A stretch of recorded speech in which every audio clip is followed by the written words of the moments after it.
ụlọ nsọ gị Chukwu ka anyị na-abata, bịakwute ya bịa zuru ike.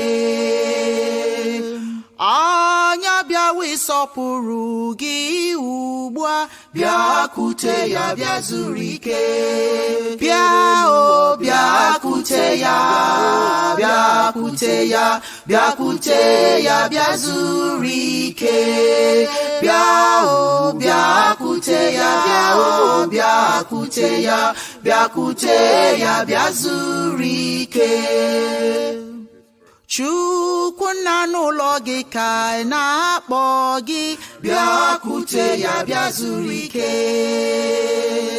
Otito na-adịrị gị mgbe niile, bịakwute ya bịa zuru ike. Bịa o bịakwute ya, bịakwute ya, bịakwute ya bịa zuru ike. Bịa o bịakwute ya, bịa o bịakwute ya, bịakwute ya bịa zuru ike.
Otite niile dịrị Chineke, ụbọchị ịdị elu, Chukwu obiọma, Chidi ebere, Olisa nwa amara, ka ụzọ anyị ọbụla niile bụrụ ihe, ka ihe ọbụla anyị kpatara aka bụrụ sọ mma, ka ụwa niile site n'ozi ọma anyị a mụsa obi aṅụrị taa na mgbe niile ebighị ebi.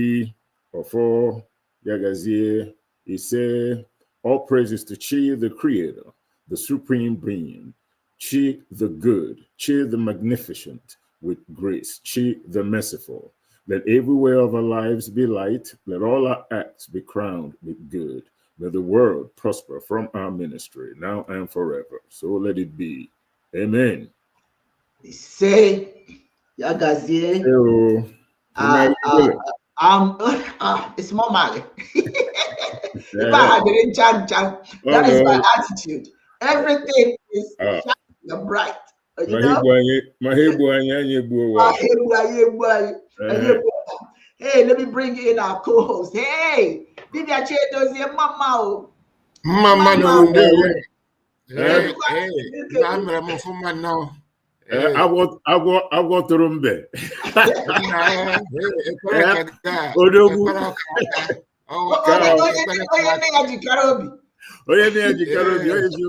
Yes. Mama, thank you. Welcome to this really auspicious occasion. This is a very, very good program we have today. But before we get started, I just want to welcome the hosts. Thank you so much for being here. Dibia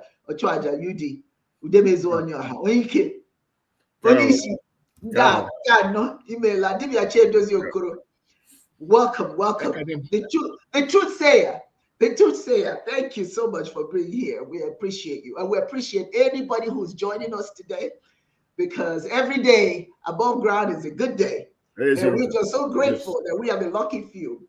When you look, when you read, go to the internet and you read all these people who died, who passed away young. A lot of them are very young. And you say, Chineke, I'm still here. There's a purpose for you still being here. You're not here just because you have to take air. You're here because there is so much you still have to do.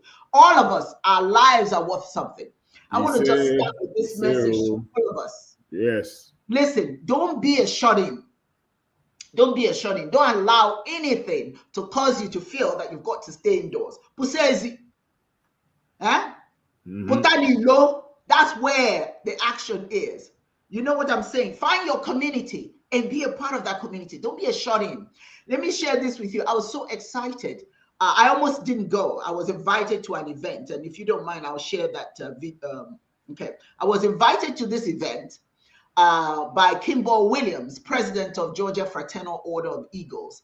They were doing Courage in Fire Awards. She tried to get me to come. I'm like, oh my God, I got things to do. I was just too busy. You know how you are. You're just too busy. You just can't go. So I said, okay, you know. And as I'm getting dressed, I'm complaining, you know, oh, do I really want to go? Or don't want. Something just kept saying, go, Paul, no, Paul. And I just said, okay. It's almost like I was hearing a voice saying, you don't know who you're going to meet, so just go. You haven't been anywhere recently. You're just working too hard. So I said, okay, fine, I'm going to go. So I went. This is the lady in red. That is Kimball Williams. She's the president of Georgia Fraternal Order of Eagles. These are veterans, U.S. military veterans. A lot of them have been in the military. And this was a day that they were being honored for their courage under fire, you know. And the one person they were, the reason why, well, probably part of the reason I was invited was because of her, Ego Kafo, who was the honoree from Another Chance. She's the president of Another Chance. And in spite of all the challenges going on, this woman works so hard for the mentally challenged and physically challenged. She's always going to Africa around the clock. She has set up an organization in Nigeria where they take care of people with handicaps. She brings them wheels, handicapped wheelchairs and all that. I mean, she is one fantastic lady when it comes to helping the privileged, you know. So they honored her. Well, I didn't know I was the one to present the honor, but, you know, which I did. But I had the opportunity to talk about what we do, who we are. And look who I met, a Black Panther. I don't know his name. He gave me his name, and I'm trying to get his name. But he was kings in Black Panther. You know, one of the surrounding kings that got his army to go and fight on behalf of the Black Panther. That's him and his wife. Oh, okay, all right. And so I sat right next to him. It was just awesome. He was just a pleasant young man. It was just wonderful to meet him. And I gave him my card. I just gave my card to everybody who was there. I said, give me a call if your spirit moves you to find out, to help somebody who's doing exceptional things in the community. Please, this is my card. Give me a call. Then I met Dr. Angie Eugene. She's a model, author, public speaker, certified life coach, mental health certification. She certifies mental health officials, if you will. Founder of a nonprofit organization called Trinity Vision, Global Inc. founder. Also founder of the organization Trinity Vision Global Inc. She founded that. She's also the founder of Tri-Unity Global. She's a philanthropist, entrepreneur, ordained minister, activist, ambassador, Rotarian, but most important, she's the ambassador for Trinidad. Wow, Tobago. Okay, cool. Yes. So she asked me to give her her card because she wants to get in touch with me. She'll be on our show, on Ndomodu's show, which is a part of part of Chiist Network. So she said to let her know when she can come and speak on what I spoke about last time, about exploitation of girls, that sort of thing. All right. Yeah. So that's who I met there. Then here's another person I met, and that's his name is Jack Brassfield. He's a country singer. Okay. From the South. And he sang for us there. He's quite known, So he asked for my card. He said they've invited us to come out to an event they were having, but I had to go home. But he says, I like your what you guys are doing, because I told him about what we're doing with the girls, with the monolithic domes, the school and everything. And he thought, this is wonderful. I told him about the ministry of Chiism and what we're doing. We're trying to bring the world together to understand that we all have value. And he said, that's right, because, he's a veteran as well.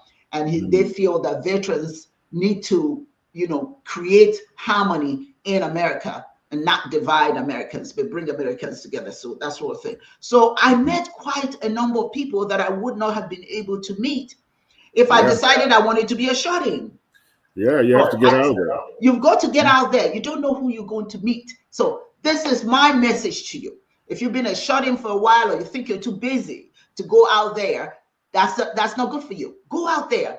Put that on put that in low. Go find, because sometimes when you are shut in, you start to absorb all the negativity. You start becoming depressed. You know what I'm saying? So it's important not to allow yourself to get there. Even in spite of all the aggressive nonsense going on around us, we just need to be out there. Go find your community. Go find your friends. Reach out to them. Recently, I've had friends come over for breakfast. I just called them. I said, don't communicate with me on TikTok. Don't communicate with me on Facebook. And some of you may not recognize that I'm not on Facebook anymore. I'm hardly there, because I believe that it takes me away from actually reaching out to human beings. So what I do is I invite my friends, come over for breakfast, and it's just wonderful. Don't see me when I'm dead. See me when I'm alive. Okay. So, you just got to get out there.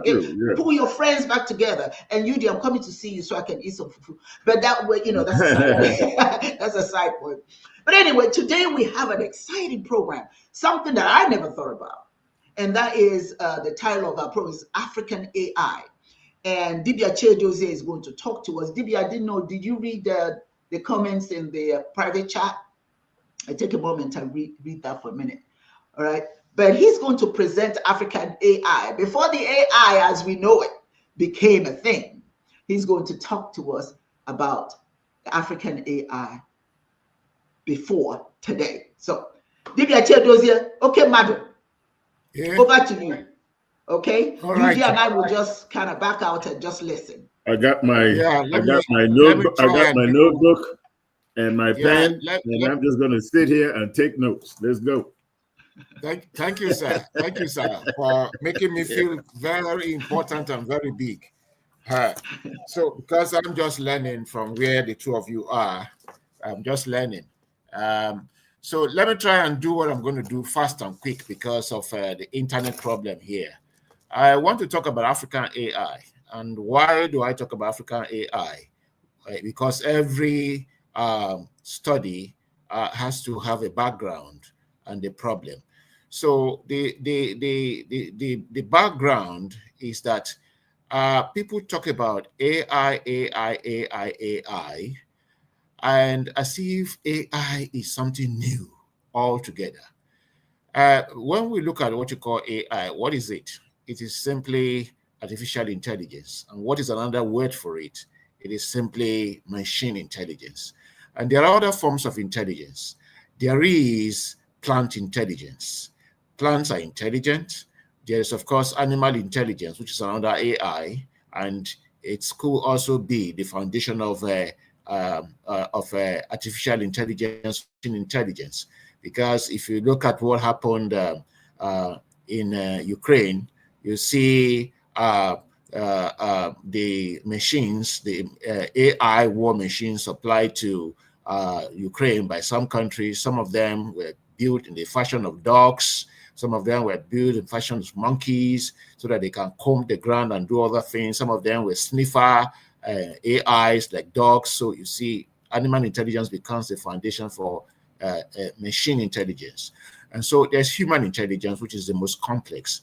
Now, and then, so if we look at it, why AI? We created AI, or machine intelligence, artificial intelligence, to help us to enhance our activities, and then to help us to achieve more, accomplish more. And so that what human beings can do, say in months, we can achieve that, say, in a couple of hours or days. That's one of the reasons. So generally to reduce drudgery and to enhance our activities. Now, it's not the first time human beings have been doing that.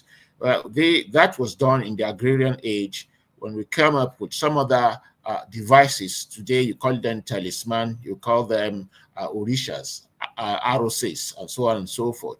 These were devices made by our phobias to facilitate some other activities that were spiritual, not necessarily that they were physical, but mostly spiritual, like enhancing one's activity, so that they formed a system known as panpsychism. Like today, you have satellites in the orbit, so that satellites can film and record what human beings were not present to see.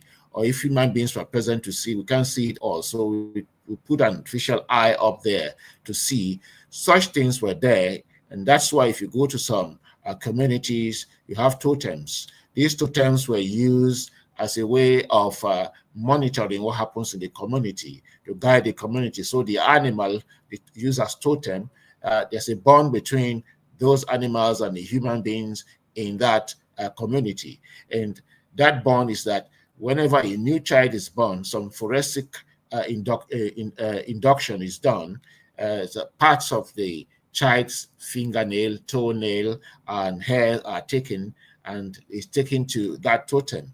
And once the totem sniffs it, it knows that it has a newborn, an inclusion in the community, so that whoever is in that community, if it smells that has a smell, it goes by the sense of smell, that you see that it won't harm that individual.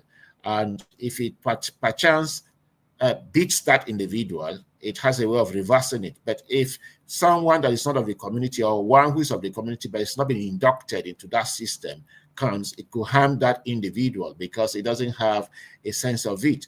So that's a kind of intelligence. And there's a concept of Amadio Shango, which is used in monitoring for justice. And it's usually used in finding or locating items that are lost.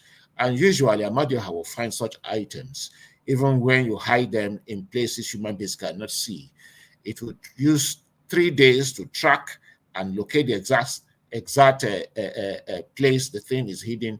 And then on the 3rd day, bring the individual that stole and what is stole and place them side by side in an open place. Now, this is a sort of intelligence, but an intelligence that goes with the cosmic conscience.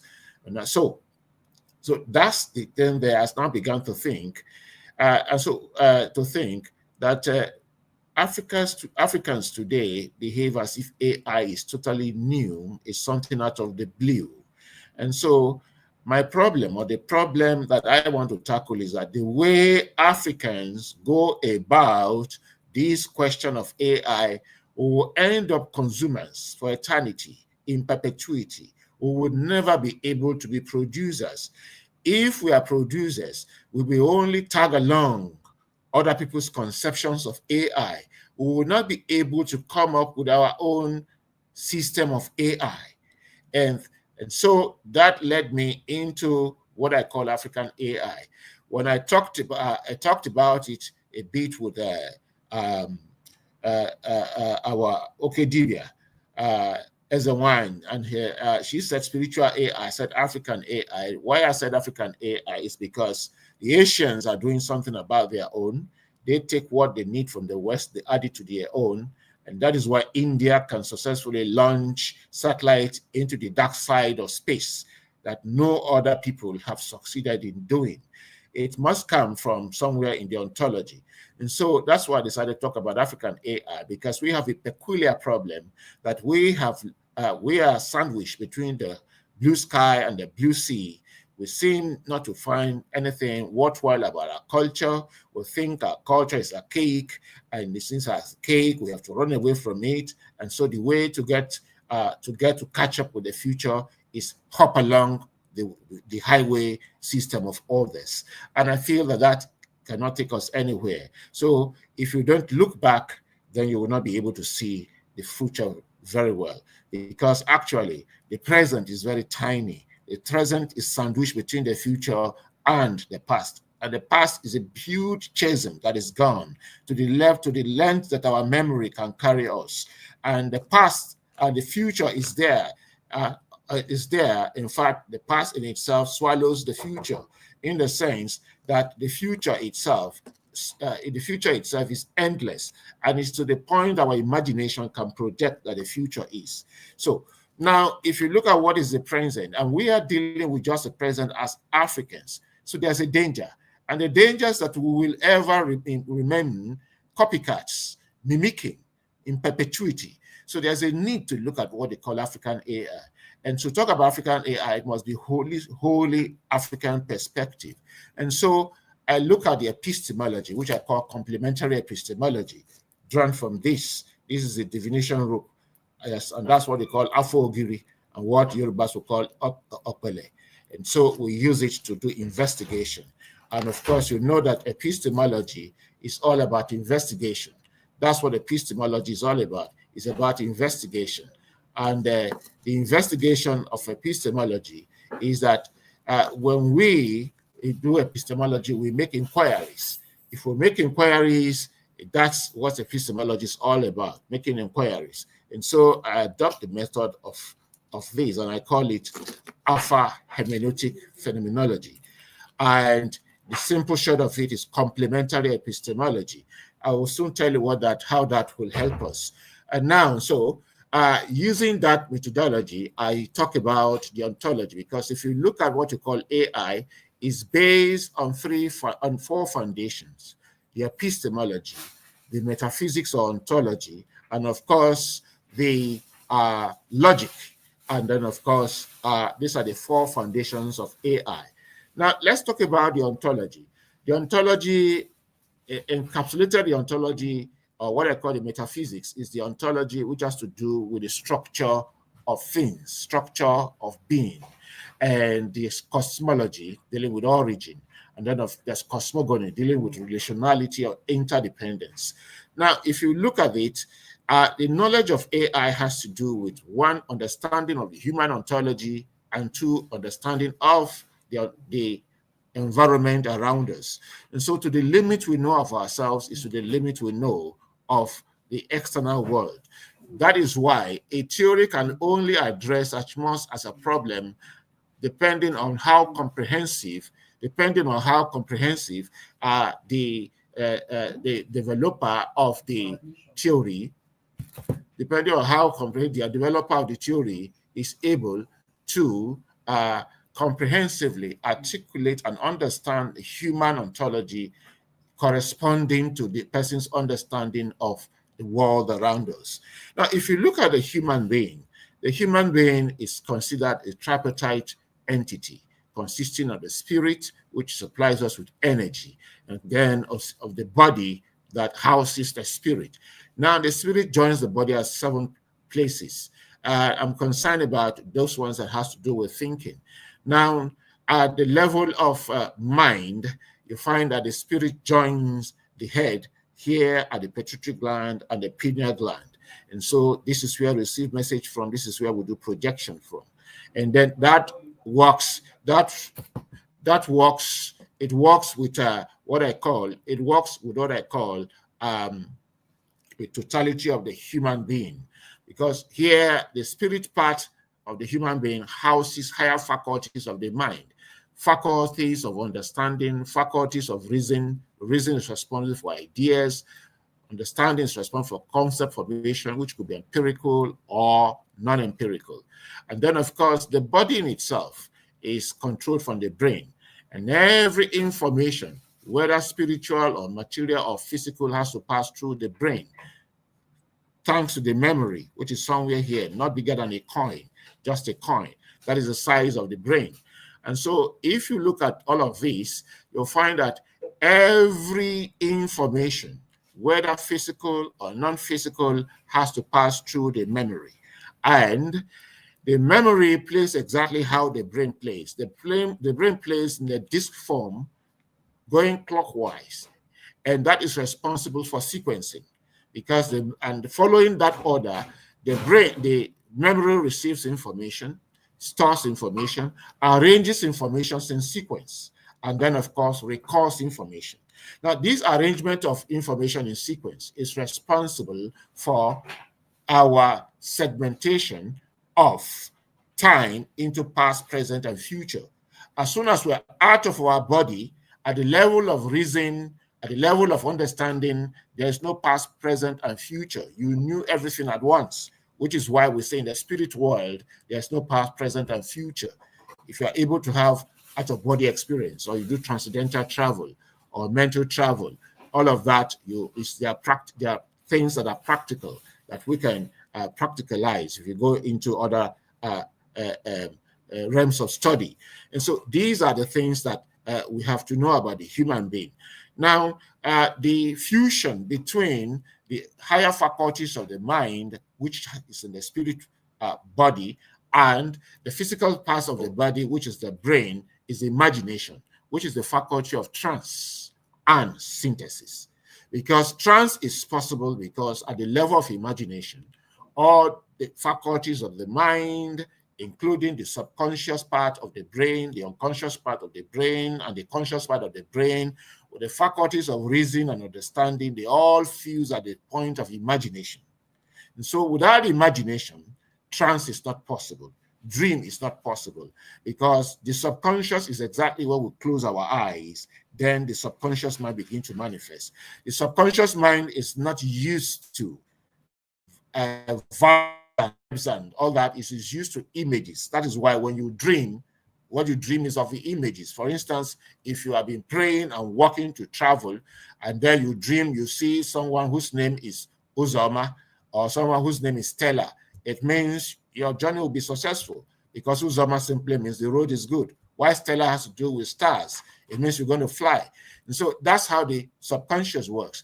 Now, if you look at the human being, what you call the human ontology, is a total complex thing. The artificial intelligence we'll talk about today in this world only addresses the other part of the mind called the physical part, which is the brain and the body system. And because of that, you find that the AI works just like the brain. Everything about AI is brain box. Once you remove the brain box, no more AI. And so the question of the AI we'll talk about today began when biology and engineering became fused together. Before that time, what we have were pure machines, machines as machines, that human beings had to labor to use. No intelligence were attached to them. So once upon a time, cars were built with contact sets, no memory. But as soon as the issue of biology was attached to engineering, new cars that work with brain box, everything wired and everything about the car is tracked from the brain box, were invented. And so this developed just about from the year 2000. So we begin to see that what we call AI is just addressing one part, just one part of the human ontology, just one part, the bodily system and the brain. So if you want to understand today's AI, just study the central nervous system, which consists, study the nervous system, which comprises the central nervous system and the peripheral nervous system. Now, from the brain to the spinal cord is an extension of the brain, and the spinal cord passes through the vertebrae holes and then connects other veins and arteries. From there, messages are sent from the brain to all parts of the body, and from all parts of the body back to the brain, so that every activity of the body is controlled from the brain. That's exactly what you call that's what you call man as a machine. And that's what artificial intelligence is. Now, if you look at artificial intelligence, apart from the brain box, you find out exactly how the human body functions, is how artificial intelligence functions. We have 5 senses that have been identified: of smell, of sight, of hearing, of taste, and of feeling. So artificial intelligence is based on feeling. And the feeling, you find sensor technology, it has to do with touch. Then, of course, you find satellite, it has to do with sight. and all and all and all. And then the artificial intelligence that has to do with sound and all of that, on and on and on. Now, that is one aspect of it. And that's the artificial intelligence that we worship today. Now, the artificial intelligence, which the one I call African AI, is based on those things you call imagination. Our forefathers had their own way of investigating things. For instance, how did our forefathers know that the sun was the center of our solar system, not the earth? So when Copernicus tells us that he invented the heliocentric system, he doesn't need to tell that to Africans. From ancient Egypt down to Sudan, southern Sudan, down to Monomotapa in southern Africa, eastern Africa, we always knew that the sun is the center point of the solar system. And we always knew that the earth made a movement around the sun. And we knew that that sun, the movement made by the earth around the sun, was the shape of an egg, which is why the Africans said the world, our solar system, is in the egg. And the egg was used as a symbol of the earth movement around the sun. And they always knew that there are 4 points of seasonal changes. They knew all of this. So, because we do not know about our own science, which our own metaphysics, our own ontology, and so we seem not to have basis for artificial intelligence. Now, our own, what I call African AI, I call it African AI because it was based on the higher faculties of the mind, particularly the imagination. That is how they were able to build panpsychic systems that had to track happenings in the community, such that nobody did harm to any other person and succeeded. In fact, in some communities up to today, in some communities in Igbo land, you do not go there and plant strange objects to harm people. Before you do, the very object you planted will be brought to your doorstep by the panpsychic totem that has been made to guide the community, except where that particular system has been tampered with. And that is why you find in contemporary times, Africans are beginning to discover that here in Nigeria, among us, the Igbo and the Yorubas, the two sides that I know very well and conversant with very well. Today we know that one of the ways they destroy our system is through the church, where they say they're doing crusade, and where they're doing crusade, they say bring out all your talisman, bring out all, they set them ablaze. Some of them are not set ablaze. The most powerful of them are taken. And when they are taken, they are used by those who said you should submit them. And then some of them, when they not take these things and they come back to the community, they discover that there is something hindering them in the community, a panpsychic AI that hinders them from coming into the community to cause havoc. So they start telling you that your forefathers' Asian culture are the things causing trouble in the society. If you destroy this or you destroy that, whatever is causing problem in the community will cease to be. And from the time you destroy that particular mum, it's called mum, a panpsychic system, a panpsychic AI system that have been produced by the ancients, our forebears, to guide the community. Because for them, community is not a location. Community is a concept, a spiritual space. And so that moving the people from that particular location will be difficult. If you read the history of Africa, when the visitors came, the Arabs and the Europeans, their target, particularly the Arabs, was attack on the community mum system. If you read the history of Kanembonu, which was the empire with the highest span of life in Africa, 1,000 years of existence, the empire got disrupted when the mum, the ancient mum that kept it sacrosanct, was destroyed.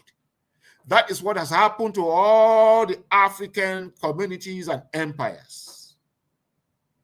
It is the same thing you read in the Bible when they say the Ark of Covenant. That Ark of Covenant is an ancient Israeli AI.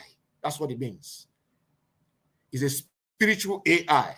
So there have been spiritual engines produced by every people to help them to maintain their community, and they kept loyalty to that particular system.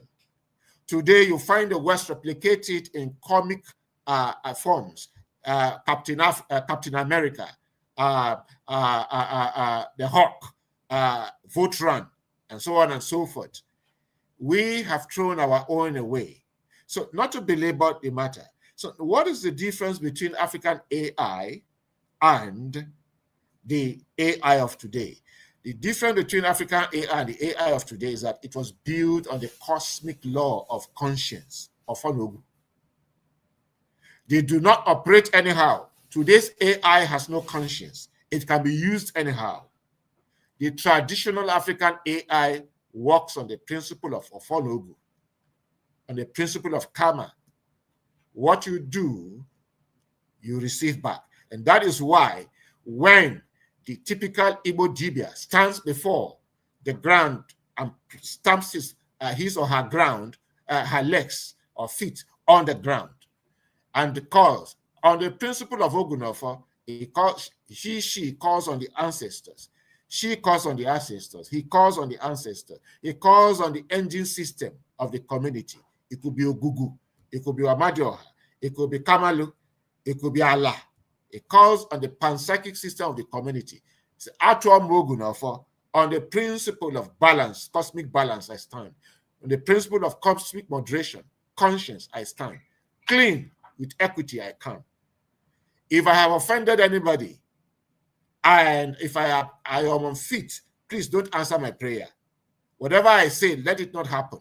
But if I stand with equity and I am clean, let what I say be a law. And so we operated our AI on conscience, cosmic balance.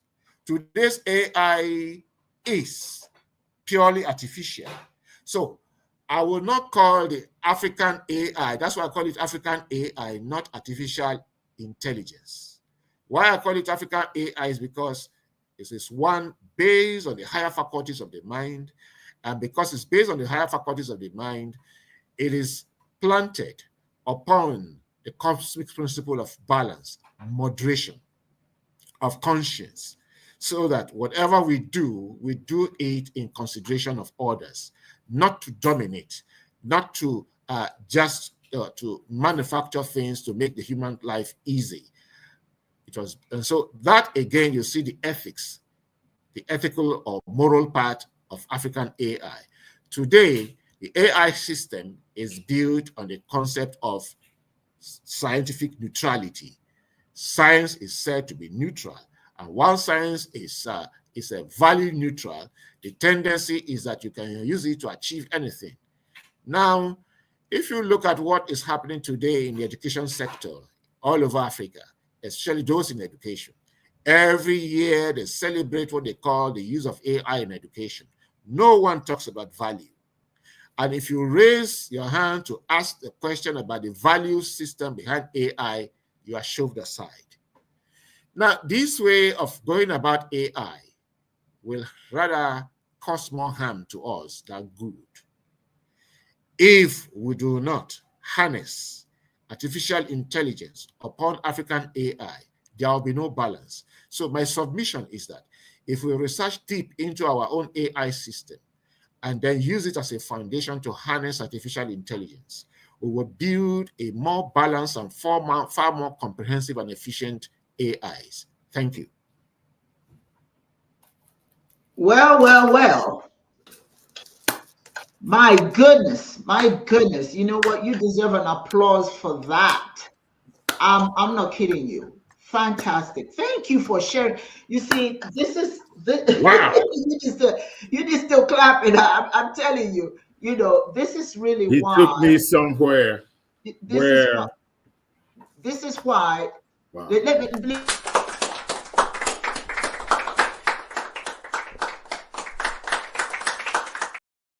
Hey, you deserve an applause for that. You see, many of us, when we think about AI, we think about it from a Eurocentric perspective. When you look at it from what he's talking about, it's just like, really? But the joy that I got today from listening to you is beyond what I can express, because what you have shared with the listeners is there is a story behind AI besides what you know or what is being presented to you. As a Black person, there's a part of you that you're not aware of, that you should be aware of. So I'm just very grateful. So UD, I'm just going to let you go ahead and talk, give your perspective based on the, of the presentation. Yeah, first of all, these are ideas that really need institutional backing, of which Dibia Chiedozie will be, of course, the top-notch fellow, and hopefully will be the one to run such an institution. This is the kind of information that sometimes you just look in the mirror and just bang your head against the wall. Just really bang your head against the wall and just say to yourself, there are certain things and certain truths that needs to be unlocked in the minds of the African. And what Dibia Chiedozie has talked about is really speaking to the Pan-African perspective of AI. Mm-hmm. It speaks to that so deeply. Mm-hmm. It also speaks to the two modes of existence, the spiritual and the physical. It deals with the intelligence or the AI that we're talking about now purely from the physical perspective, without any consideration for the spiritual and cultural aspect of AI, which is African intelligence infused into this artificial intelligence that they're talking about, so that it has representation that is indicative of who you are, your history, and grounds you in this new technology from your own perspective.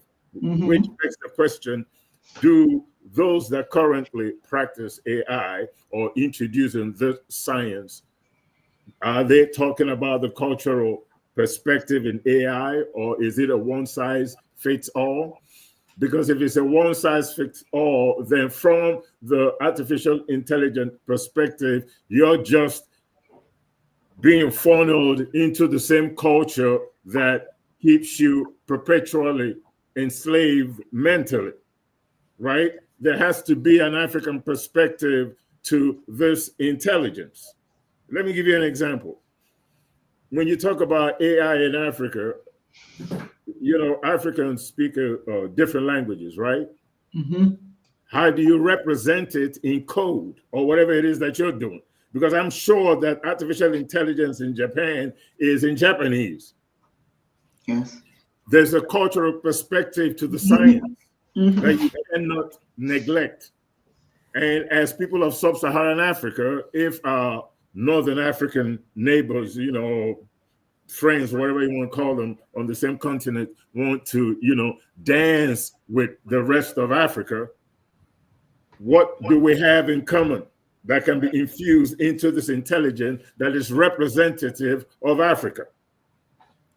And the only thing that you can infuse into it is culture. How do you make it uniform? Mm-hmm. In what language? In what scripting? Right?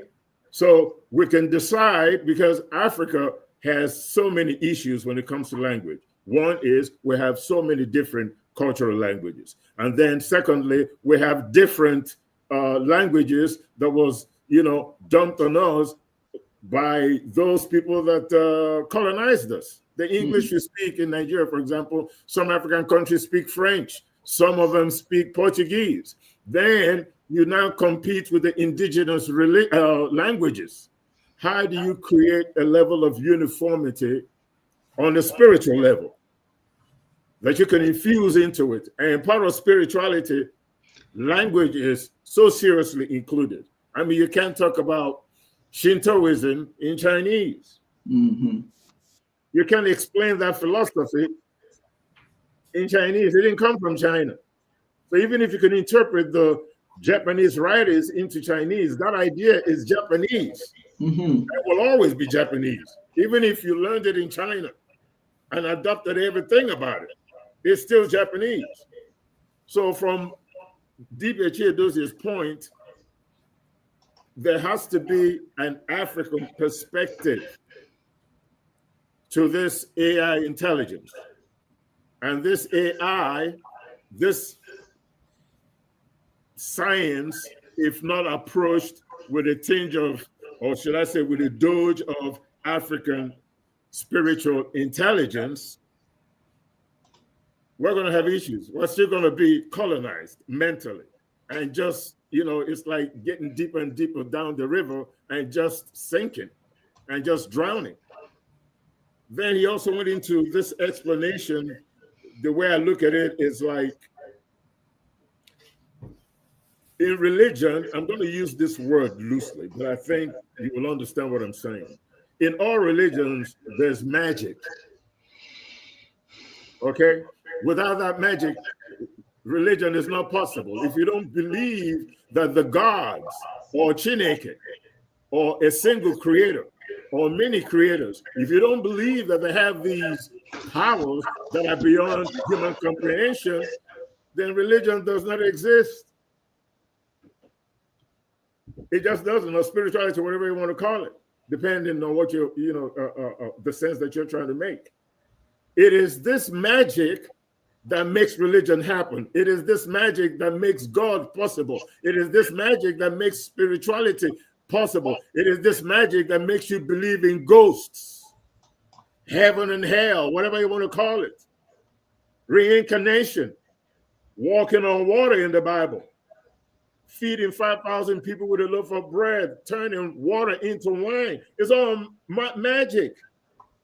Turning water into blood, turning the staff into snake, whatever magic in any religion that you want to talk about, without this magic, without this wonder that is beyond your comprehension, God is not possible. Believing creation is not possible. Creation itself, minus the science behind it, is magic. Let there be light, and there was light. Isn't that magic? Because scientifically, you're going to find out that if you say, let there be light, there ain't going to be no light unless you turn the light on. Or maybe if you wait till daybreak, when the sun comes up, now you got light. But light is never going to happen just because you said, let there be light. That's the magic. But scientifically, we can explain it. Dibia Chiedozie took me on a journey. He took me and gave me the biggest, the deepest depth of Nkomi. He was literally explaining the magic scientifically. If you do this, you bring an egg, you bring chicken, you do this, here's the result that you're expecting. Maybe your wife will get pregnant. Now she'll have a baby. There's a science behind it. There's a spiritual science. How did this magic happen? How did you intertwine this thing based on your own practices, your own cultural affiliations? That's what that magic, that's what that magic represents, and represents your culture. The Buddhist magic is different from the Christian magic. The Christian magic is different from the Shinto magic. The Shinto magic is different from the Zoroastrian magic. The Zoroastrian magic is different from the pagan magic, and so on and so forth. But they're all magic.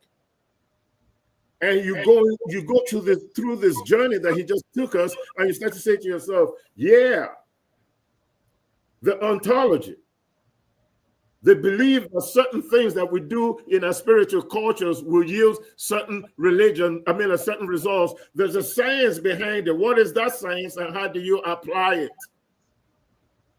to artificial intelligence so that it has this spiritual and cultural perspective that keeps you independent, gives you a sense of pride, makes you feel like you're contributing something to civilized behavior that is strictly from an African perspective? Yes, everything we do has to come from one cultural perspective or another. There's a car. I don't know if it's the Hong Kong, I can't remember. There's a Chinese car. if you look at the symbol, you got Toyota, it says Toyota, right? It's got that sign. You got Ford, it's got the Ford logo on it. You have Mazda, it's got the Mazda. The Chinese logo is the symbol of, I think it's the spiritual symbol of lightning infused into technology. Even the battery science has to do with their cultural perspective of lightning to create this electric car. So that everything about it is Chinese, even though it has this modern application. They all got 4 wheels, right? They all got headlights. These are things that cars have to have to be called a car. There are certain functions that it has to do. But when you look at the car, you could actually tell what culture that car came from. Just like our own people, you have your little cultural markings. Somebody will say, oh, you quit it. Yoruba, Hausa, Fulani person. But all human beings. So I really want to thank you for this perspective. I remember I came to the United Nations and was having this conversation with a scientist. And the scientists, they were talking about creation. And the scientist was talking about the universe was created through this big bang, blah, blah, blah, blah, blah. So I had said to him, I'm not arguing with you and telling you that creation didn't happen, because of the Big Bang, because I don't know. But can you prove to me that the Big Bang wasn't caused by God? You see, he wasn't trying to tell him, no, you're wrong about the Big Bang. You say, okay. But can you prove to me that the Big Bang wasn't caused by Chineke? Well, Mr. Science couldn't do it. So there's no separation after listening to you, Dibia Chiedozie, and after, listening to my father, there's really no separation between science and spirituality. You could separate it from religion and philosophies. But spirituality is the workings of it. And to me, it's just another way of defining the absolute truth that religion and science are strange bedfellows. But without your spirituality, your physical self does not exist. That's right. That's right. Thank you. This is really wonderful. This is what colonialism has done, is to separate us from our ability to think, to rationalize sensibly, to make sense of what we see and hold on to what we know. What colonialization has done is to establish a people who are followers. Yeah. We become followers. And when people present things to us these days, we think, oh my God, there's something new being presented. But it's not something new necessarily. It's something new to us because somebody gave it to us. But if you look into your history, if you look into your culture, you find you guys have been doing that. At least you had the process to achieve the same thing. And even some of the things being presented to you was taken from you. We're the only people, when people come into our houses, they take our chairs, go outside and put a sign on it, $5, and we buy it. But it was in our house. And then when we bring it to our house, look at what I bought. It wasn't your house. Yeah. You see, so that is the mindset that we have. So what he's presenting to us is information to help us, really, as people of color, as Black people, to think through a lot of things that we think is new and figure out what was it how did our own ancestors put things together to come up with. I mean, yes, we're in the 21st century. There are certain things that have been added to glorify things even more, but not everything is new to us. And we need to go back into what we know. Let me ask you, if you take a bunch of 8-month-old babies and put them, thirsty babies, right? and you put them on the floor, whatever containers that their mothers or their parents put water for them to drink, that's what they're going to go for. That's the container that they'll go for. A child who's used to having water bottle to drink water is going to head for that water bottle. That's what they've been conditioned to understand is the source for getting water to drink. A child whose mother puts water in a plate will not go for that water bottle. It will go for the plate. So that's why it's important to understand that you may sometimes have to look at how things were presented to you in your culture, spiritual culture, so that you know what direction to go. Otherwise, you're constantly experimenting with other people's things. Like I said, the baby that was not raised with water bottle, going to pick up water bottle is going to have to start trying to figure out how that works. Whereas what was presented to her initially, or him initially, it was a simple thing. This is how we did things in our home. So I just go there and I get my water. We need to become a little bit more inquisitive. We as a people, we are not devoid of intelligence. Intelligence is not new to us. It wasn't handed to us by strangers. It came to us by Chineke. We have all of that. And that is why if I look at somebody like Burkina Faso and Ibrahim Traoré, Ibrahim is applying everything cultural to the well-being of his society, to the upbringing, if I may use that expression, of the people in his society. He's forcing them to have to use their intelligence, to use their culture, to create things. They're creating cars. Dibia Chiedozie, are you aware of that? Cars that don't even need electricity or gas. He is forcing them to use their culture, to dress culturally. He's forcing them, when you come together, you think as Africans. He said that. Think as an African, and you will produce things that will help Africans. Yep. You got to think as an African. Absolutely. Because then you can know exactly how you can build up your African community. If you think as a stranger, if everything you do is based on what strangers do, then you have to try and investigate what those strangers. You're wasting time trying to figure out something somebody else is doing when you already have what you need right there. You said it earlier. The Chinese, they do everything in Chinese. Everybody else does things in their own way. They're not stupid by doing that. It just makes sense. The reason why a lot of our children struggle in school is because they have to learn in English. Yeah.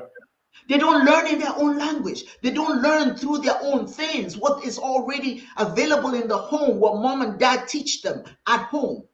When they go to school, 1 + 1 is 2. 2 + 2 is, why? See, Olu, now Olu, Obogen, Abo. First of all, she has to understand what plus means, what 1 means. But mom and dad say, Jegosa Olu, Jegosa Molu, or Jegosa Mabo, Jegosa Mato. You understand what I'm saying? He knows that. But when he gets to school, he has to try and figure out what 3 is, what 4 is. Well, that's why the Chinese children seem so advanced, because they communicate with what they already know. And that's what Ibrahim Traoré is saying. You use your own things to decipher information that you can utilize to create something new. That's what Dibia Chiedozie is saying. We already have it spiritual. Everything is there for you to work with. You just need to know how it works. How do you apply it to the 21st century to arrive at the same thing everybody else is doing? Am I right or wrong, Chiedozie? That's exactly what I'm saying. We can't move forward. You can't move forward if we don't look backwards. And that's the reason why we say when a little child falls, she looks forward.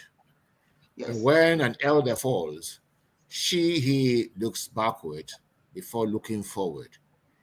And today, my advice is that we should take a 360-degree look because that's what it requires us to do.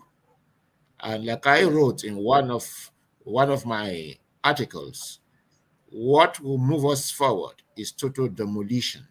What I mean by total demolition is what I call complementary epistemology.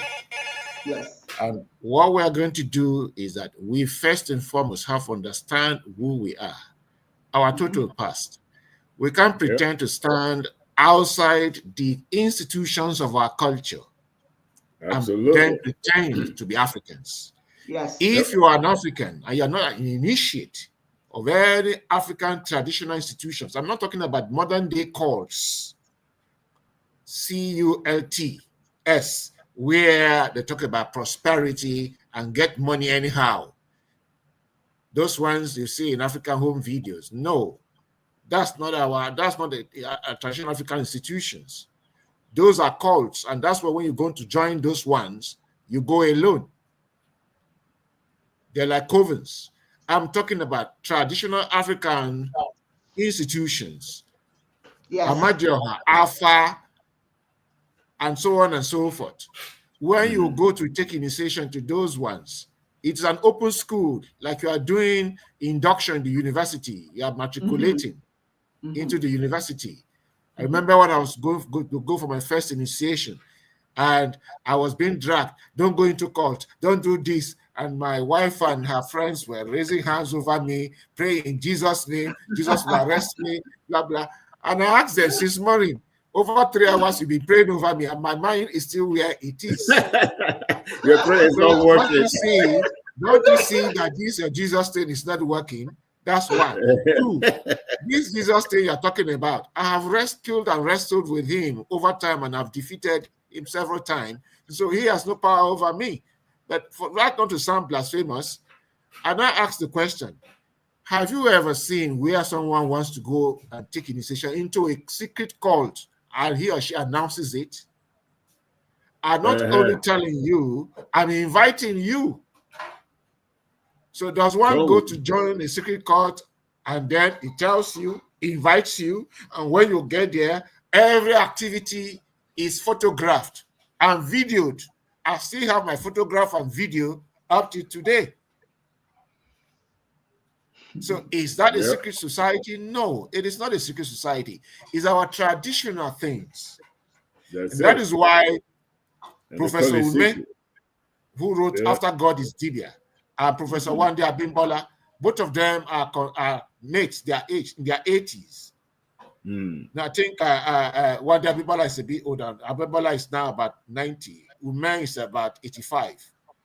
If you go to either of them, the first thing Ume will ask you, which are you an initiate of any of our people's ancient institutions, traditional institutions? If you say no, you say, I don't mean the one in the city, I mean the one in your village. If you say no, you say, well, we have nothing to discuss. Wada Bibola will tell you the same.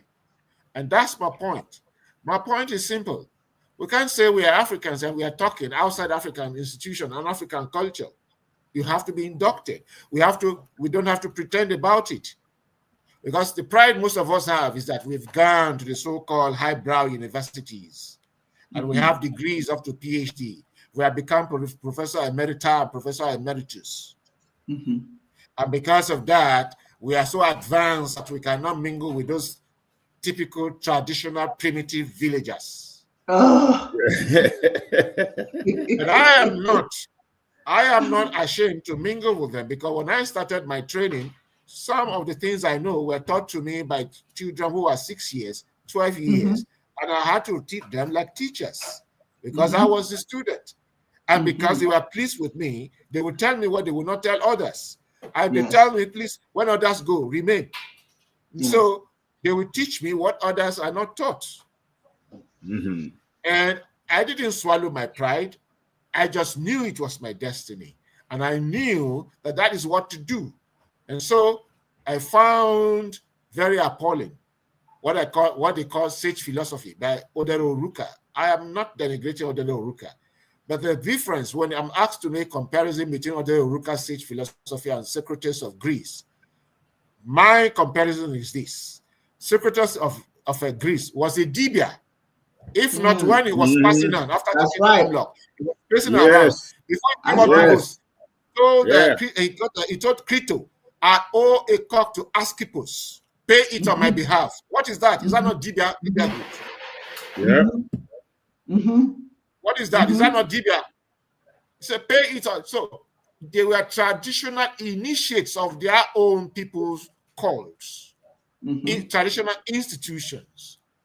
And so Socrates was a Dibia who was interrogating those who are considered to be novice and helping them to birth their hidden inner knowledge, which is called innate ideas, to prove that we are spiritual beings and we came with some innate knowledge prior to our birth here. So he was helping to make them attain self-realization.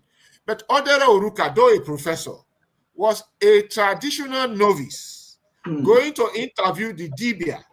And of course, all the three of us here and those who are initiates know that if you are not a member that participates in the activity of what you do within a group, you are an outsider. Yes. You cannot, by interviewing a physicist, know about physics. Because it is to the limits that they let to you. And even before they let that limit to you, they have held meetings among themselves and they have agreed that it's only the peripheral that will be told to the outsider. So you can never stand outside the institutions of your culture and know your culture inside out. Here, when the Yoruba people, some threaten me and say, they will send me to Ebola, and I'll tell them, I will make you miss in this Yoruba land. And the owners of Yoruba land support me. He said, I have come. My speaking Yoruba doesn't make a Yoruba person. Are you initiate of your traditional code? He said, no. I said, oh, you are Ofeke.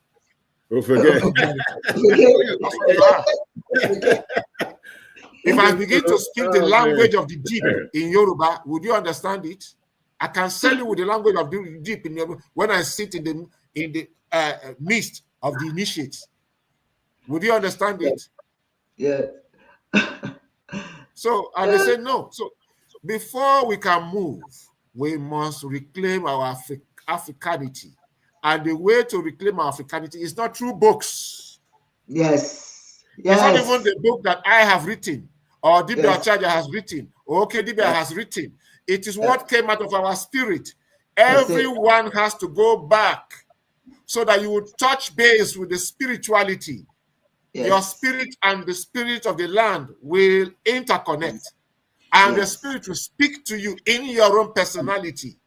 And you will invent what I cannot invent. Yes. Yes. That is where we can move, because a tree does not make a forest. It is when we have immersed ourselves into this that we now stand at the advantage of understanding what other cultures are saying. For now, we think we understand what science is. We don't. Yeah. I will say, and some other Dibias will say, we are not in 2025. Those who are in 2025 know themselves. And for the Chinese, they can claim that they are ahead of 2025. The Indians, the Chinese, the Japanese, they can claim that they are ahead of 2025. And you can see it in the sense that if you travel from America to Europe to Asia, Japan, China, India, you will see that those nations are inventing what the Europeans cannot even fathom. Yep, it's true. You know, I just want to, and then I'll go to you. You know, you have countries like Kenya, South Africa, Nigeria. Right now, these countries in Africa are becoming the serious hubs for AI, for technology. Okay. But you know what is so interesting is that in spite of all of that, okay, they always seek local solutions for problems, for challenges. They address local challenges with local solutions. And in other words, they integrate technology with local knowledge to make things work. So AI is not absent of our own mind, our own way of thinking, because even if you want to use it, okay, you have to integrate who you are, what you are into it for it to serve you.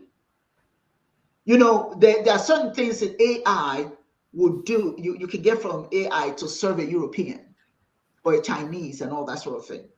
But you still have to incorporate your own, right? Your own cultural expressions, spiritual expressions. We're talking about our spirituality serving as service, like Akla Chineke said. We need to tap into those to get the full picture. You can get the, you know, even if when you use chat AI or something like that, you know, there are certain things that it will tell you just so much. Then you realize that this has nothing to do with me. And then you have to twist some of what you hear and incorporate your own way of thinking, your own culture, your own spiritual thought, your own Igbo-ness into what is presented to you. So you cannot just take AI just the way it is. You have to incorporate your own, you know, cultural relevance into it. And we have potential growth in Africa. We certainly do in AI.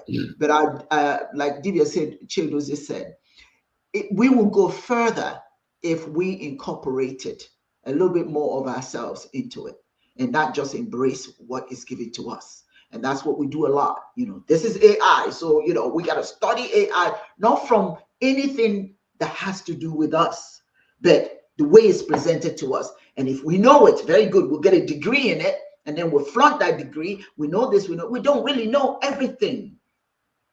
If you're an African person, you must incorporate your own culture, your own synapses, your own service into it for it to really work for you. Yeah, it can work for you superficially, but you have to incorporate your Africanness in it. Learn it. What is it? This is what Chiedozie is sharing with us today, and I just want to add this. You see what's scrolling, Chiist Network, you know, we want you to subscribe to it because AI is one of the shows that is going to be a part of Chiist Network. And I also did incorporate, I'm showing you the Ntomodu show is part of the Chiist Network. Ikenga Thoughts is part of the Chiist Network. It's on YouTube. You can go, anything that you want to know about what we're doing, go to Chiist.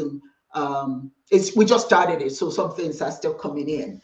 Then the AI, like I said, the AI show, if you're looking at the scroll, is part of the Chiist Network. So you can have as much information from Dibia Chiedozie for the AI show. So you would have to, you know, he's going to announce to us what days he's going to be sharing that, so that if you go to Chiist Network, you'll find out the days that he's going to be doing his show.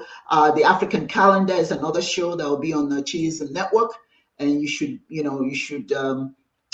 going to also post what days that he's going to be having his show. Then you have our young person, Ikenga Thoughts, you know, motivational speaking from the perspective of a young African male, Emeka Onyoha. So that's another important show. What we're trying to do is put together a lot of shows that there may be something that you're most interested in. If you go there as it pertains to Chiism or African spirituality, you can find specific things that you're interested in.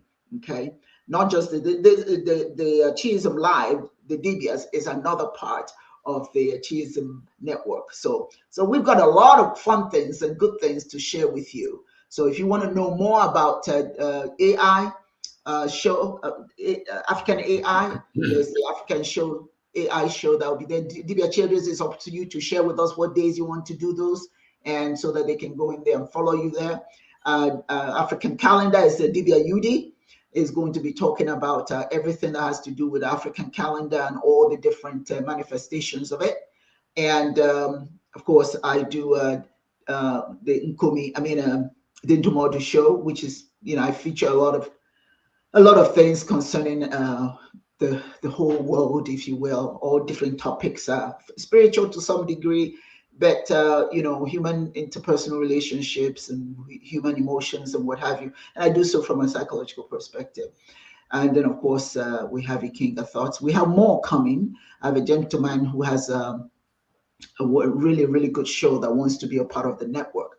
So again, please go to Chiist Network and subscribe there, because the more of you participate there, the more you will the network will grow, and certainly every individual thing that you want to learn about that we cover will be there. All right, so we're going to take a quick break. This is so exciting. I don't know about you, but I'm really having so much fun. So we're going to take a quick break and just have a little African music play, and we'll be back. Stay tuned. And it's Jihoho. you know that? Oh. Oh yeah, oh yeah, oh yeah, oh yeah. Oh yeah, oh yeah, oh yeah, oh yeah, oh yeah.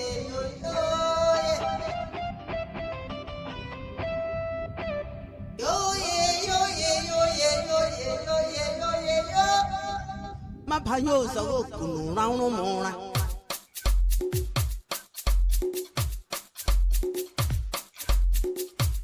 This song is by Obi Onyoha. For those of you who know her, she's a treasure. She's an Igbo treasure. Real Okoro music. This music is good if you have your music ready.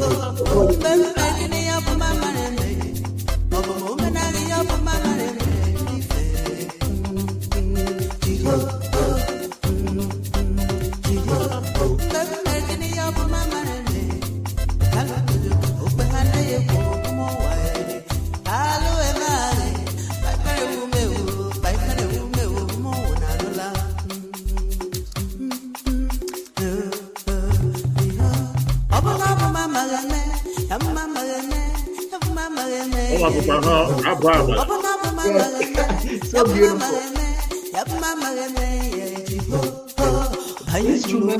Instruments are very local.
But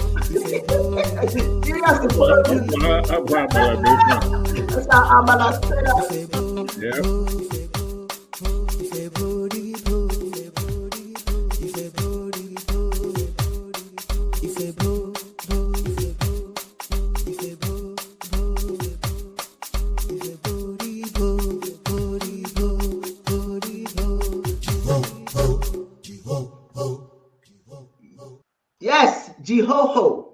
Love that music. Well, if you're riding in my car, that's what you hear most of the time. I just have. I mean, this is straight from my village, man. And that's how you enjoy it. That's how you enjoy that music. If you play it, from the and if village. you're interested, you can buy that online. I just ask us, I will tell you. Now, Dibia Chiedozie, I didn't really get questions for you, but there are some comments based on your presentation that I want you to add, if you don't mind, add to some of the comments that some individuals have made. The first person is Akachi, okay? And so you did the same thing for you. You can jump in on it, and after Dibia Chiedozie and add whatever you want to add to it. Again, they're not questions, they're actually comments. Okay. This one, she says, in short, two major concepts that came to me in my study. Algorithms are based on our genetics, DNA, human memory cell instructions compared to computer instructions encoded memory. Do you want to add to that thought, Dibia Chiedozie? Yeah, she's quite right. Because like I said, the foundation for AI is the study of the human physiology, the human neurology and psychology. It is these three that form the foundation for AI. So exactly how the brain functions, how the human body functions, that's what they patterned today's AI, the ruling AI. That's what they have they've done. That's what exactly how it works. So if you look at the way the algorithm works, that's exactly how the brain functions. The limitation is, like I said, is that not the totality of the concept has been artificialized, because the human brain is very complex.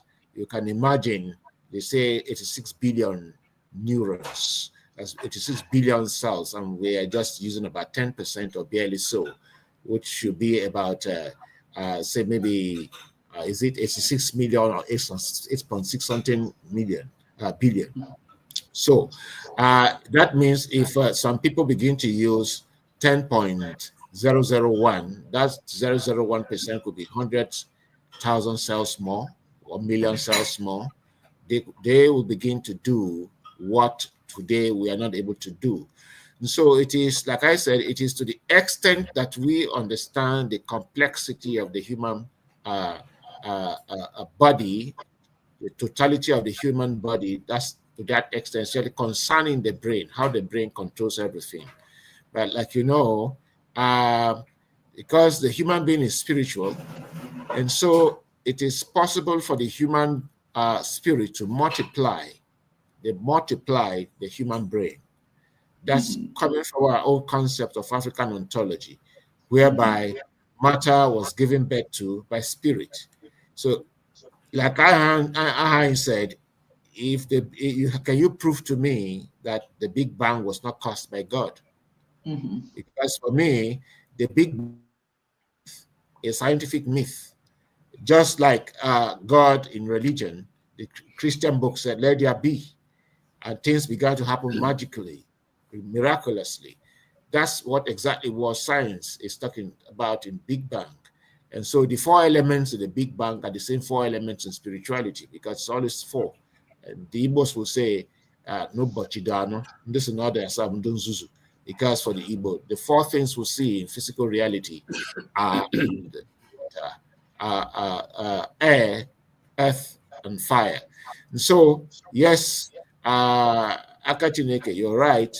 It is to the extent that we understand, scientists have understood the complexity of the human body system. That's what they have taken to AI. And that's why I said artificial intelligence that rules the world today happened when biology and engineering became interfused. Yes. Thank you. Thank you. Do you want to add anything, Namdi, or you wait till the next question? A No, comment? not really so much. Another one. Yeah. Okay. Chiedozie, Akachi would like to talk to you. She says that some of the concepts that you spoke of today came to her spirit as she studies tech. You know, she is into tech. So this is amazing.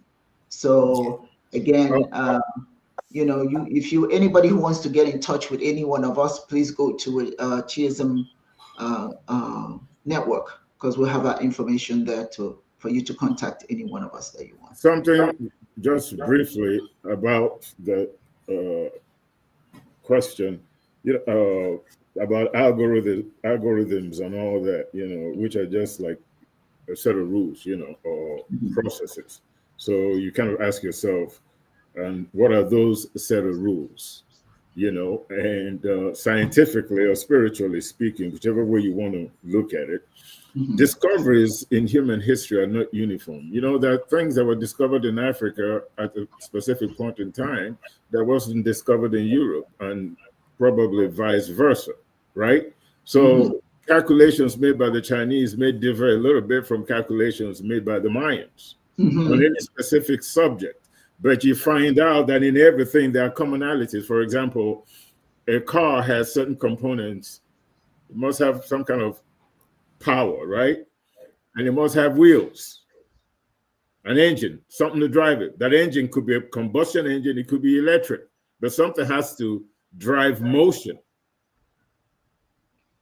So those are things that are common, regardless of whether it's a Korean car or a car made in Burkina Faso or one made in Italy, a Lamborghini or whatever. They got common components, but when you see a Lamborghini, you know it's Italian. Even though you have similar sports cars produced by maybe Denmark. But there are things about those cars in its makeup that screams, I'm from here. And And something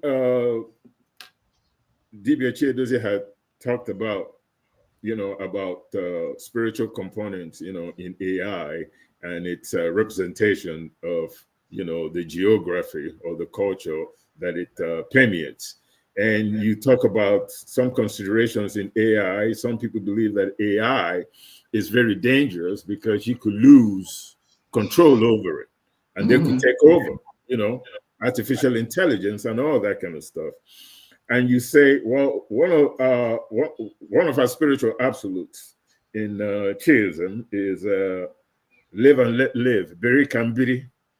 And when you talk about some guide rails, right, or some safeguards when it comes to artificial intelligence, you start to wonder, what if you build these safeguards based on the idea of biri kambiri, which is African spiritual,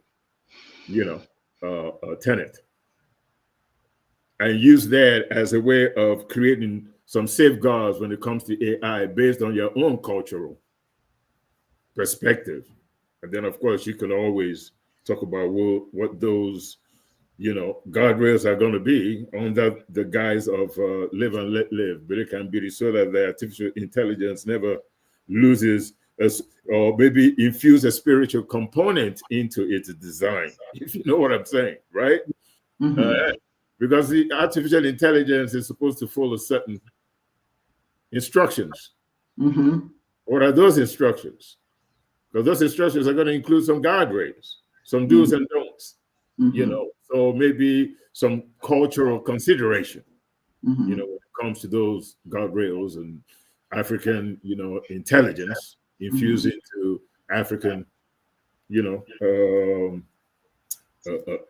artificial intelligence, would be a good thing. But I just want to point that out. I hope I made some kind of sense. Yes. Yeah. Yeah. Well, and Dibia Chiedozie said it earlier too. That is, we need to understand that AI is really patterned after the brain. Yeah. Neural in the brain. It's patterned after that. So it's not like we don't have brain that we, if we just study enough, if we learn enough about us, then we can understand how we're wired and how AI emulates the way physically we're wired. one of the things that was quite frightening that I read, well, I didn't read it, I actually overheard it by Elon Musk, that the artificial intelligence, quite frankly, is beginning to take over. And within the next 10 years, may actually start exterminating human beings. Now, is that true? Or is that just fear mongering? I don't know. Guide rails. And is that artificial intelligence, you know, is overtaking the human mind, overtaking, you know, what the human can do. Okay, and then there's no need for you. Then they get rid of you. So that, and he's talking about within the next 10 years, not 30, 40 years. He said within the next 10 years, human life may be actually exterminated by AI. Now, of course, there's a lot of argument about how far we can allow AI to go. And that's something that we need to start really thinking about. That's the guardrails. The guardrails, are they there? Do we have enough guardrails? Okay, that's what he's talking about, that there's not enough guardrails to stop the machines. You know, it's like what you watch. You remember that movie? What is that movie with Arnold Schwarzenegger, where the robots became quite aggressive? What is that movie? I don't remember. Is it a Terminator? The Terminator. Okay. Yeah. Now that's somewhat what they're talking about. That the machines would start taking over. Now, I'm not a conspiracy theorist, but when you think about the potential or what AI can do, it can happen. Yeah, you know, sooner or later. So now that when you have to ask yourself, Dibia Chiedozie, based on your conversation, who's putting the guardrails? Certainly not us. Yeah. Who's putting the guardrails? Yeah. If we're not paying attention, we have nothing to. We are learning what is before us. We're not paying attention how exactly it works. It's just there, you know, it's working. But how does it work? And what role do we play? And if indeed the machines are taking over, or there's the threat that the machines will take over, what role do we play? Are we just going to succumb to, you know, are we just going to become victims of whatever guardrails someone else put in there?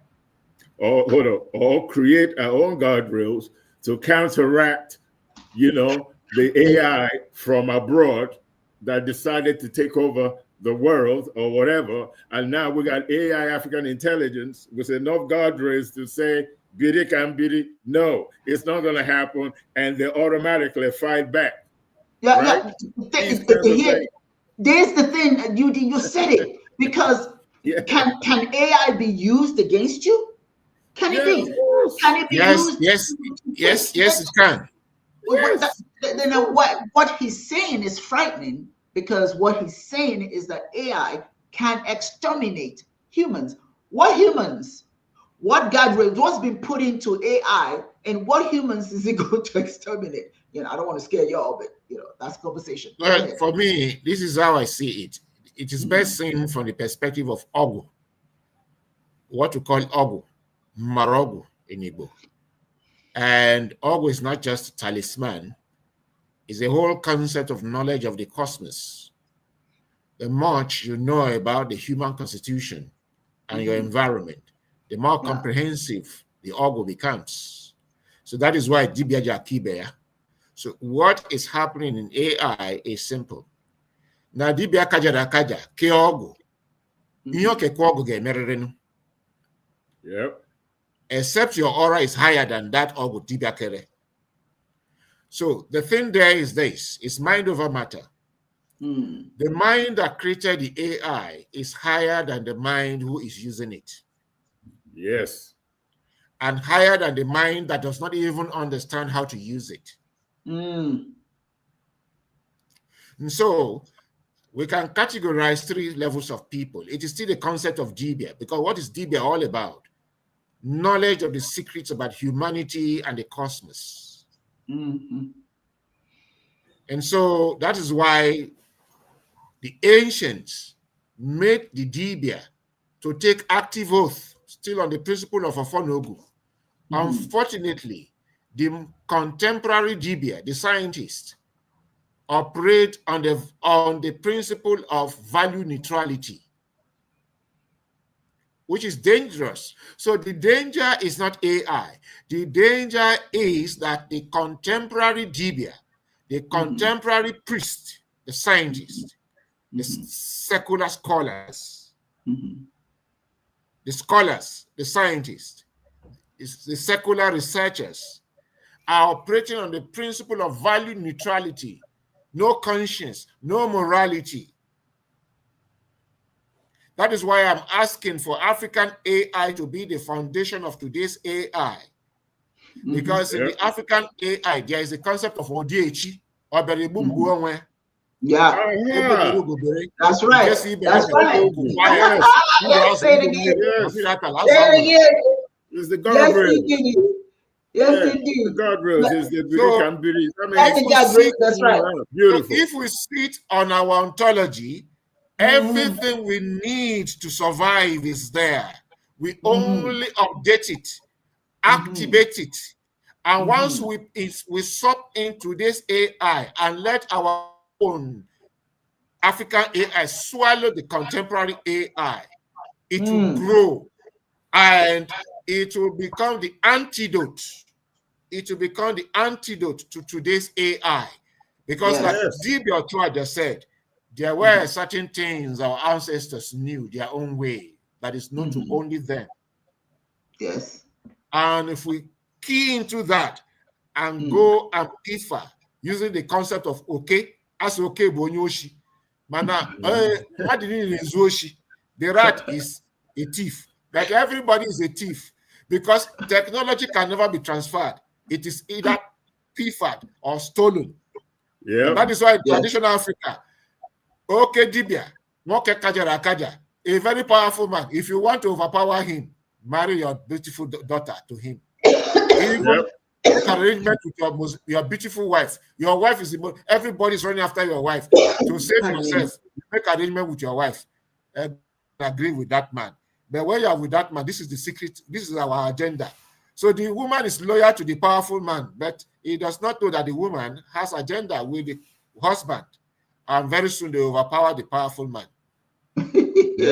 So, I have a question. Somebody has a question. Somebody has a question. Thank you, Dibia Chiedozie. Somebody has a question here. He said, my question is, this is Organic African Paradigm. How are you planning to collaborate with other Africans so you can expand these wonderful ideas? Yudi.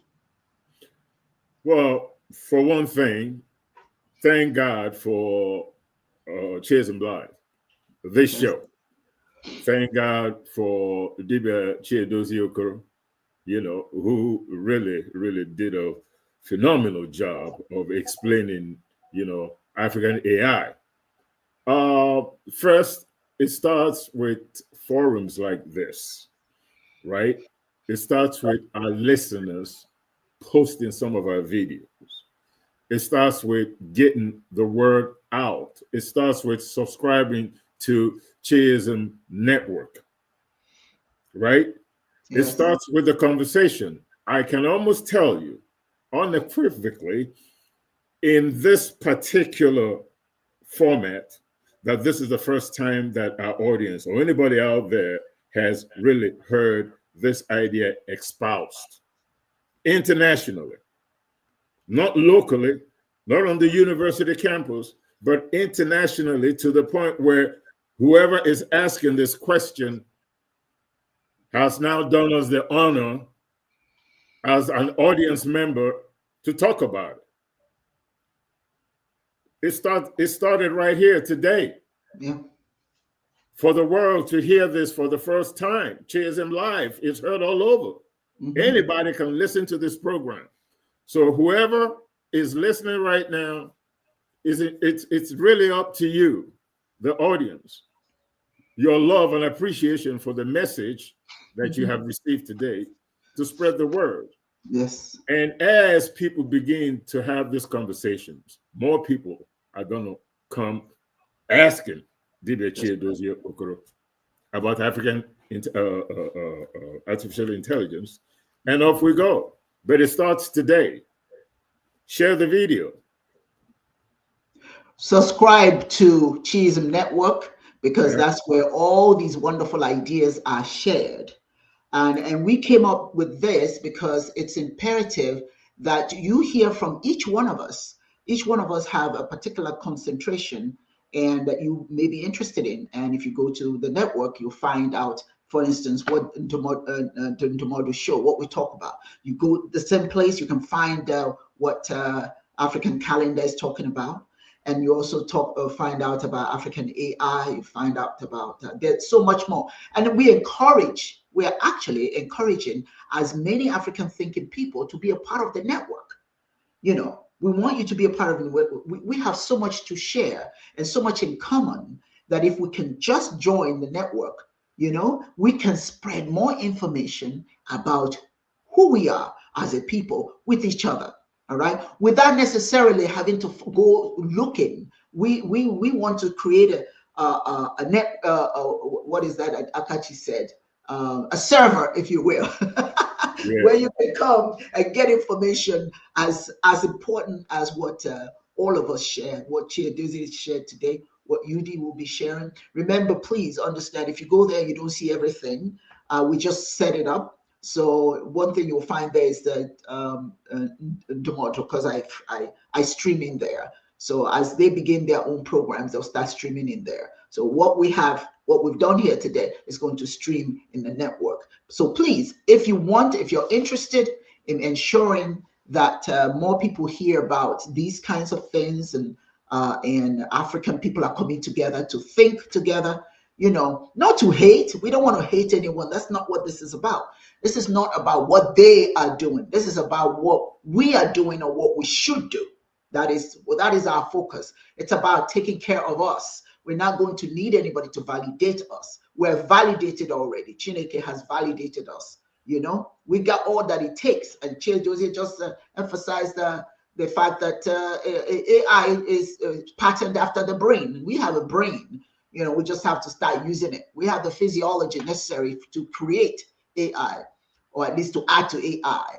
So I encourage every one of you, please, as much as possible, share the Chiist Network where all of our different programs are aired. And if you have something important that you want the world to know from an African perspective, we welcome you. Will you just let us know what it is about, and we'll see how we can accommodate your thoughts, because all of us have some wonderful things we can share with each other. All right. So let me read something else somebody wrote, and let me see, what is it? Comments. This person said, well, God bless you. I already shared your video on my own channel so my subscribers can watch it. Bless your heart. Thank you very much. You see, that's what we're talking about. Thank you. What we're talking about. You know, when people do these kinds of things, you know, it does help. It does help. Don't underestimate what happens when we work together. So thank you very much for sharing the conversation today, and many, many more to come. So let's see what else.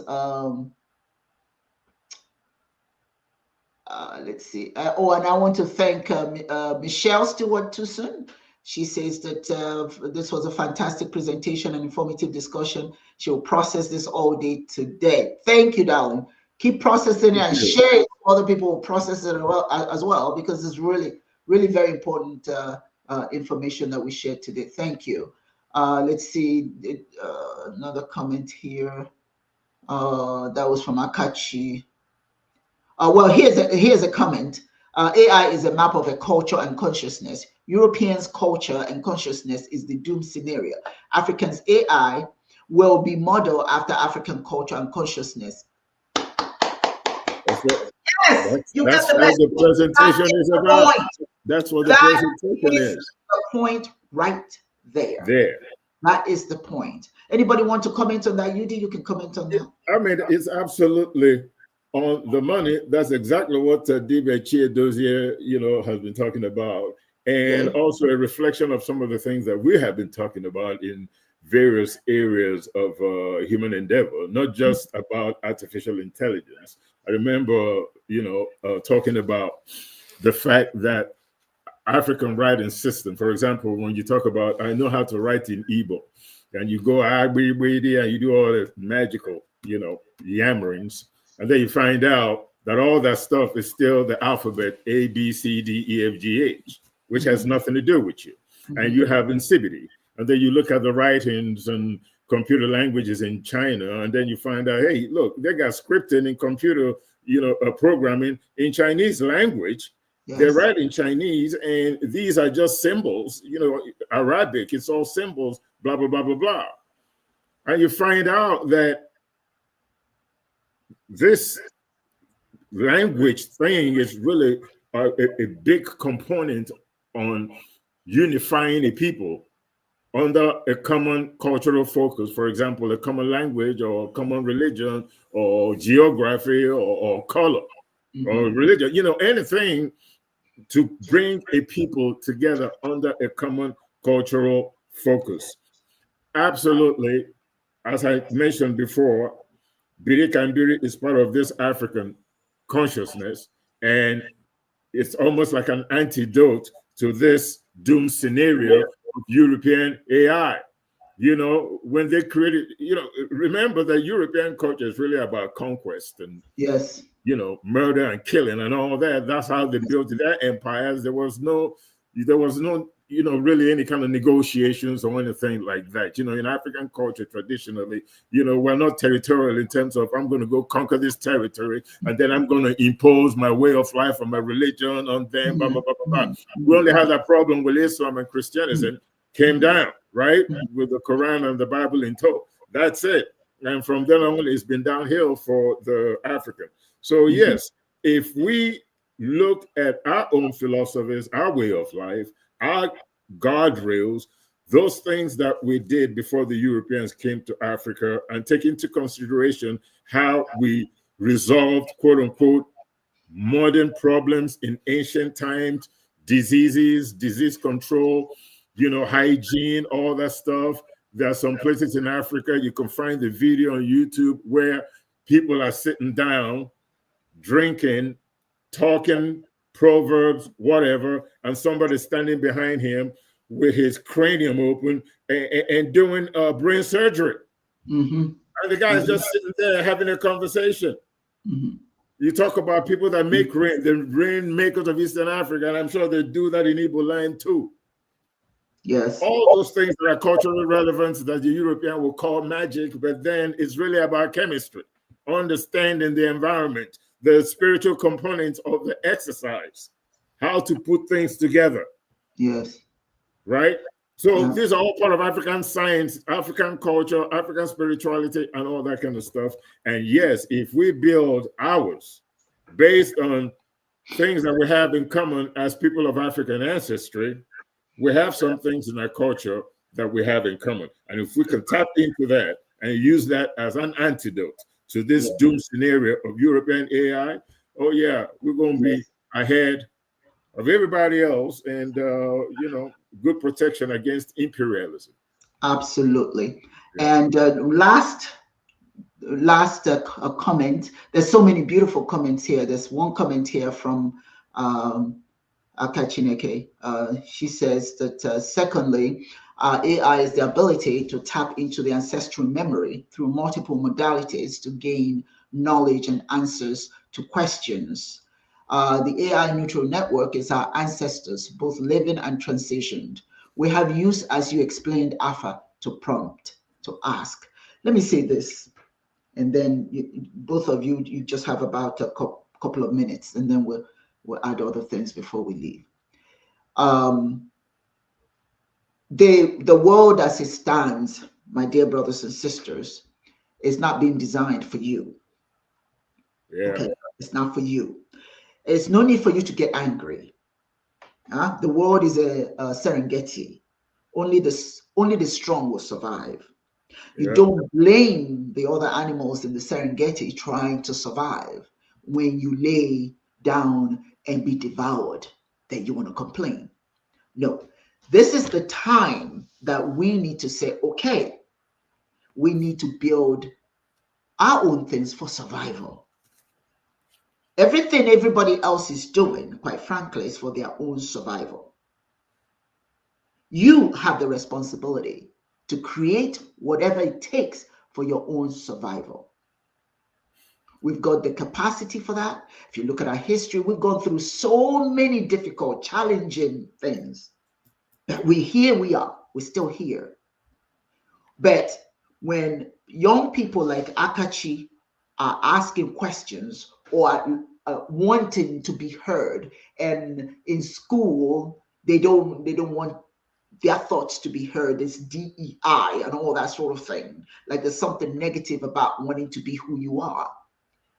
We have a responsibility as the elders in our community, doing what we're doing here today, to feed the mind of our young people and listen to them, what they have to say. Pay attention to what they have to say. What she said here is something that she probably will have difficulty expressing fully in a regular university now, the way things are. UD, am I lying?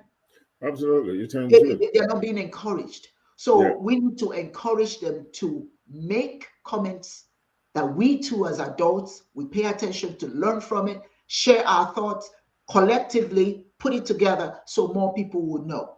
Okay.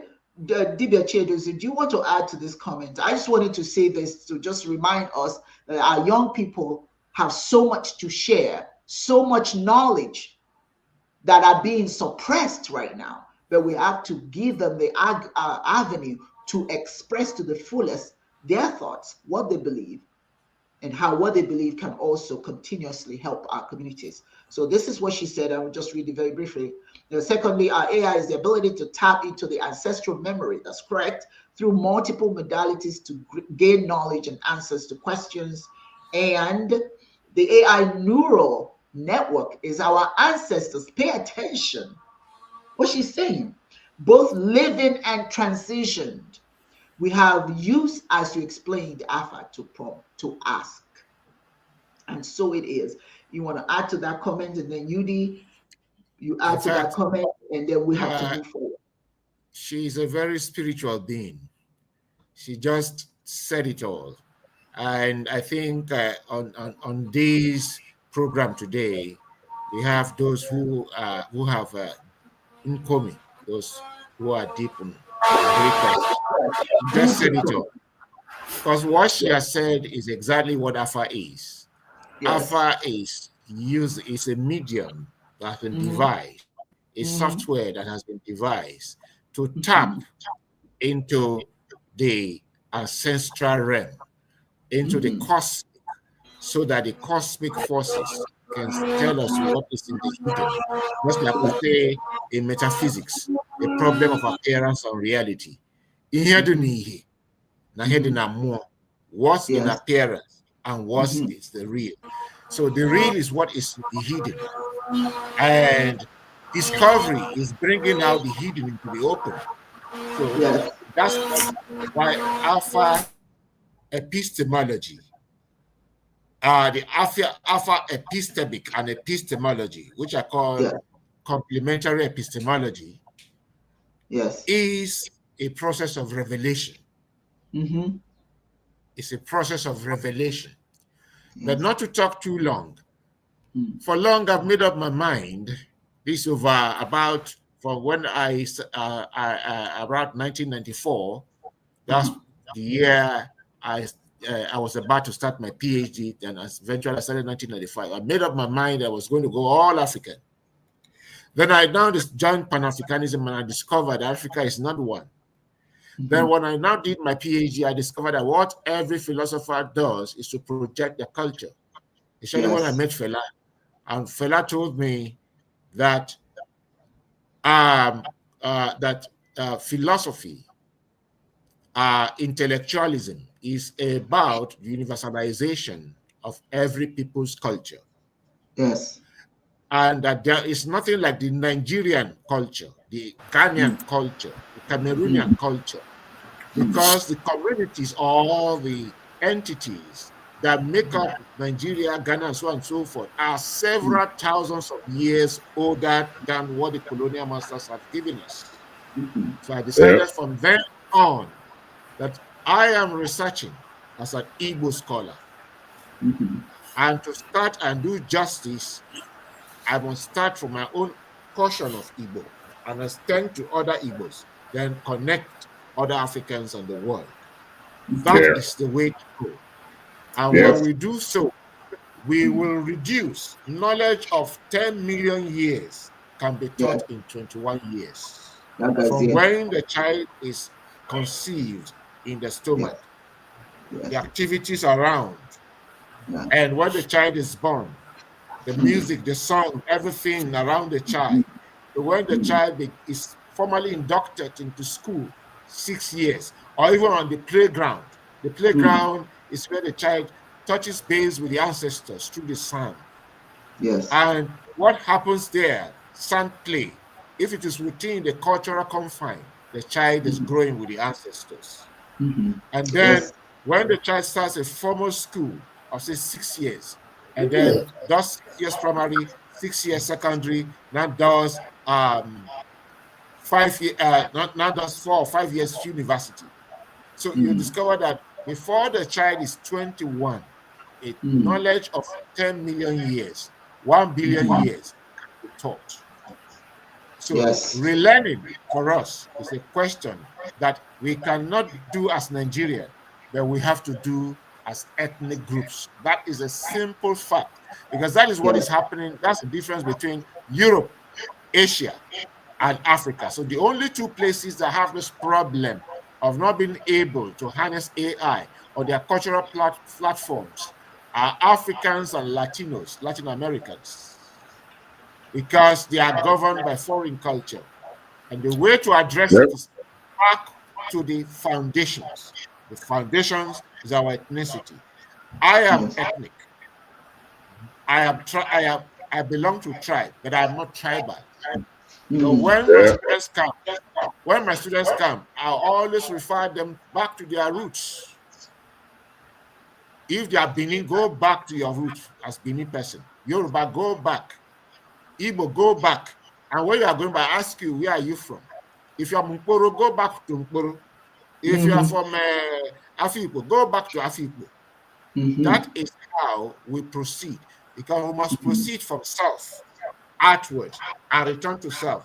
That will begin to connect, like all the rivers, like I argued with some scholars who were misrepresenting Igbo worldview, presented from Christian perspective. And I told him what they had done was a Christianization of Igbo ontology. And so I was trying to tell them about the waters. So before I finished, I said, I said, all waters connect. But every water has its individuality. Yes. Yet I'm going to have to. That's how you run. Thank you. You're ready. Thank you. I have to. This young gentleman, Organic African Paradigm. Let's form a partnership. I'm from Liberia, teacher of Organic African Paradigm. Join Chiist Network. Get in touch with us. I will be more than happy to have a show dedicated to Organic African Paradigm. Please get in touch with us. I would definitely be interested. Let me give you how to get in touch with us anyway. If you go to where's our email here? Which one do I want you to use? Well, if you go to chiism.org, okay, our email is there. You can get in touch with us that way. Yes, we would like to form a partnership, and again, that's why we established the network. We need the network so we can talk about people can go there and see all the things that African people do, all the knowledge that is relevant to our spirituality, because organic eating, certainly, if you're talking about organic food, that is certainly good for us, and that's part of what we are. UD, final thoughts, and I have to end the program. Lamar, is it Lamar Jackson or Lamar Alexander? Who's the musician? Yes, the gentleman. Lamar. Yeah. They're not like us. All right? Yes. They're not. We must do things from our own perspective, because that's what other cultures do. Yes. Okay? They're never going to give you their best. If you build your own architecture based on theirs, then you're always going to be enslaved to them. Yes. You have to be original in your thinking. We have to be original in our thinking. And we understand that the greatest tool in the hands of the oppressor is the mind of the oppressed, and the greatest tool in your own hand against oppression is your spiritual culture. And if you infuse that into everything that we do, yes, right? Those are our guardrails. We're going to be fine, because whatever it is that they've designed, they didn't build it for you. Yes, we have to build an. Oh, I got you said they're not like us. Kendrick Lamar. Yeah, Kendrick Lamar. Yes, indeed. I want to thank everybody that attended this program today. And thank you definitely for your wonderful presentation, Dibia Chiedozie. You just, oh my goodness. And thank you, Dibia Yudi, obviously, for your participation. Thank you, Akachi. Thank you, Organic African Paradigm. Thank you, Muke Charles. Thank you, Emeka. Thank you. If I didn't call your name, you're in my thoughts. And we're just running out of time. We want to thank all of you for being here today. And for that, we want to thank you for joining us. Thank you for your well-being, thank your welfare, and of course, as I have indicated before, this is Chiist Network. Join us.